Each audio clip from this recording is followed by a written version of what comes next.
एक बार फिर छलका विधायक अनिल शर्मा का दर्द। सदन में मंडी विधानसभा के साथ लगाए सरकार पर भेदभाव करने के आरोप।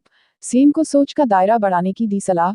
अगला चुनाव का ग्रेस से लड़ने के दिए संकेत। भाजपा के विधायक अनिल शर्मा ने एक बार फिर अपनी ही सरकार पर निशाना साधा है और मंडी सदर विधानसभा के साथ भेदभाव के गंभीर आरोप लगाए हैं। शीतकालीन सत्र के दूसरे दिन अनिल शर्मा ने शिक्षा के क्षेत्र में अब तक मंडी सदर में कितने कार्य हुए हैं और कितना पैसा खर्च किया गया है, उसको लेकर जानकारी मांगी गई, लेकिन शिक्षा मंत्री द्वारा इसको लेकर कोई संतुष्ट जवाब न देने पर अनिल शर्मा मुखर हो गए और अपनी ही सरकार पर उनके साथ भेदभाव करने के आरोप लगाए। अनिल शर्मा ने कहा कि वह बीजेपी के वे विधायक हैं और अपने विधानसभा क्षेत्र में विकास के कार्यों को लेकर मुद्दों को उठाना उनका फर्ज बनता है। उन्होंने विधानसभा क्षेत्र में 3 साल में शिक्षा के क्षेत्र में कितना पैसा खर्च किया गया, इसको लेकर प्रश्न किया गया था और जानकारी मांगी गई थी, लेकिन इस सवाल का जवाब ही बदल दिया गया और मंत्री भले कहने लगे कि 4 स्कूलों का कार्य पूरा हो गया है और अन्य स्कूलों का काम भी चल रहा है।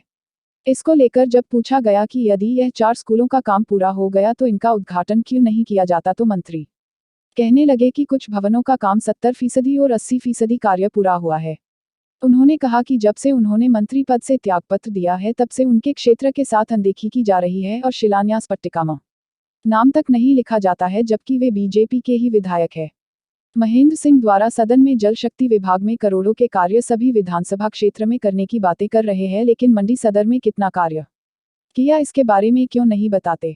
उन्होंने कहा कि यह चिंता का विषय है कि उनका विधानसभा क्षेत्र विकास से पिछड़ रहा है और सरकार द्वारा उनके विधानसभा क्षेत्र के साथ किए जा रहे भेदभाव को वे जनता के बीच में लेकर जाएंगे और अब जनता ही तय करेगी कि आगे उन्हें क्या करना है। मुख्यमंत्री सहित उनके मंत्रियों द्वारा लगातार उन्हें प्रताड़ित किया जा रहा है। मुख्यमंत्री मंच पर उन्हें बेइज्जत कर चुके हैं। लोकसभा उपचुनाव में भी मुख्यमंत्री ने बीजेपी के लिए वोट मांगने की बात कही थी, लेकिन पिछले 3 सालों से लगातार उनके साथ अनदेखी की जा रही है। उनके क्षेत्र में कार्य नहीं हो रहे हैं, ऐसे में वहां पर किन मुद्दों को लेकर वोट मांगने जाते। उन्होंने कहा कि मुख्यमंत्री के कुछ एडवाइजर हैं जो उन्हें गलत सलाह देते हैं। उपचुनाव में उन्हें एडवाइजरों ने मुख्यमंत्री को गुमराह किया और उन्हें यह बताया गया कि 2 से 3 लाख से जीत रहे हैं, तो अनिल शर्मा की क्या जरूरत है, और परिणाम सबके सामने है कि बीजेपी को ये सीट हारनी पड़ी।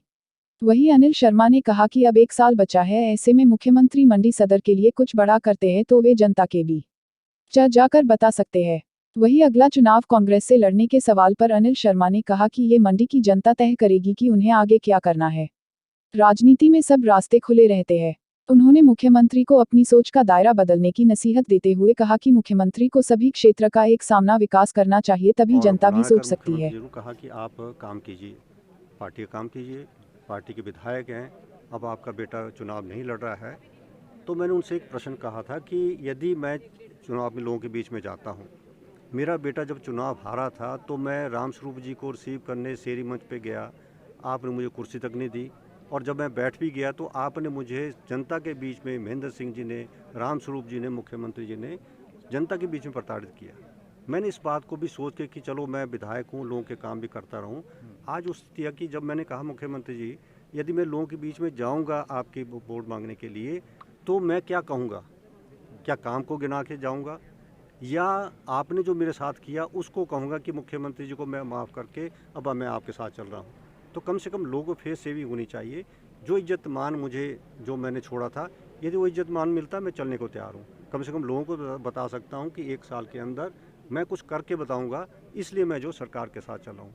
परंतु कुछ लोग थे जो एडवाइज़र हैं मुख्यमंत्री जी के, उन्होंने कहा कि 4 लाख से हम जीते हैं पिछली बार, लाख घट जाएंगे, 2 लाख घट जाएंगे, 3 लाख घट जाएंगे, जीत हमारी होगी। तो अनिल शर्मा की जरूरत है नहीं इसमें।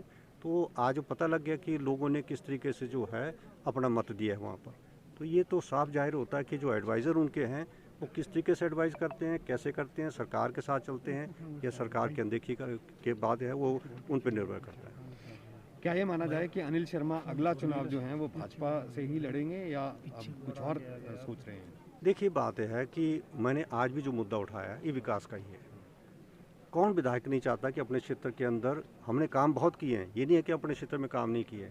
सबसे डेवलप्ड हमारा क्षेत्र हो सकता है, यदि मंडी क्षेत्र की मैं बात कर सकता हूँ, पर कौन नहीं चाहता कि हम यहाँ पहुँचें और आगे ना जाएं। मुख्यमंत्री को चाहिए, और मैं भी आज इस बात को आप मीडिया के सामने कहना चाहता हूँ कि 1 साल का समय बचा है। आप ऐसा काम कर दीजिए मंडी के अंदर, मेरे चुनाव क्षेत्र के अंदर, कि मैं लोगों में आपके लिए बात कर सकता हूँ।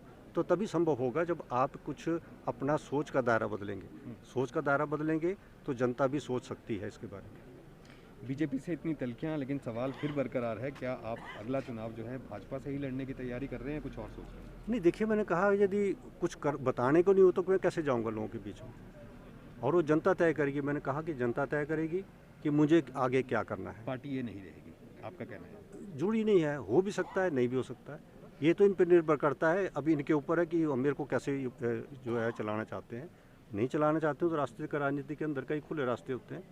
ठीक है, धन्यवाद धन्यवाद। नहीं, मुद्दे तो एक विधायक हूँ मैं अब तो, और विधायक होने के नाते अपने क्षेत्र के मुद्दे उठाना एक विधानसभा के अंदर ही हम प्रश्नों के माध्यम से उठाते हैं, और दूसरे माध्यम से भी हम इन मुद्दों को उठाते हैं। प्रश्न तो केवल मात्र ये था कि पिछले 3 सालों के अंदर मेरे विधानसभा क्षेत्र के अंदर, मैं एजुकेशन की बात कर रहा था, शिक्षा की बात कर रहा था, कि कितना पैसा 3 सालों के अंदर मेरे क्षेत्र में दिया गया है, और इन 3 सालों का जवाब को बदल दिया गया, क्योंकि प्रश्न कुछ और था, जवाब जो प्रश्न को विधानसभा के अंदर कुछ और रूप से पेश किया गया।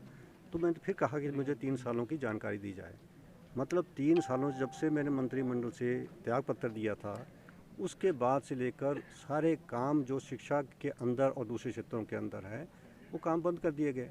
और ये जो है, जब मंत्री जी ने जवाब दिया, मंत्री जी ने कहा कि 4 स्कूल जो हैं जो 100% कंप्लीट हो चुके हैं। तो मैंने उसको कहा कि आप मिसलीड कर रहे हैं हाउस के अंदर। एक हाउस के अंदर एक मंत्री को तैयार होकर आना चाहिए, और इस तरीके से मैं भी रहा हूँ।